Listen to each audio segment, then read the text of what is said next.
बिस्मिल्लाहिर्रहमानिर्रहीम। नाज़रीन अस्सलाम वालेकुम, मैं हूं आपका मेज़बान साबिर शाकिर। 28 अक्टूबर और मंगल का दिन, ताज़ा तरीन खबरें, इत्तलात और तबसरे पाकिस्तान के हालात वाक़यात और सियासी सूरत-ए-हाल के बारे में आपको करते हैं आगाह।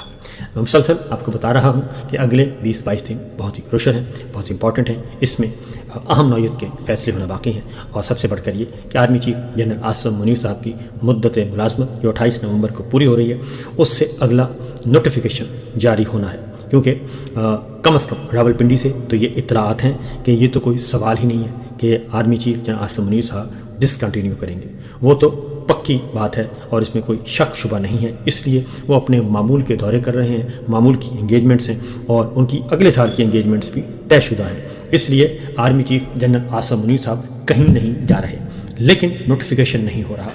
एक चौंधी बहुत ही इंपॉर्टेंट खबर आई है, वो खबर आपके साथ मैं शेयर करूँगा, क्योंकि एक टेलीफोन कॉल हुई है। उस टेलीफोन कॉल के नतीजे में कुछ मुतालबात रखे गए हैं और वो टेलीफोन कॉल किसके दरमियान हुई ये भी आपको बताऊंगा। कुछ मुतालबात रखे गए हैं कि जनाब फौरी ये मुतालबात पूरे किए जाएँ, क्योंकि बड़े मियाँ साहब नाराज़ हैं और बड़े मियाँ साहब से मैंने अगर बात करनी है तो फिर मेरे पास कुछ ना कुछ तो होना चाहिए बताने के लिए कि जनाब ये देखें, जो मरी में जो कुछ तय हुआ था ये चीज़ें पूरी हो गई हैं, इसलिए अब आगे बढ़ें।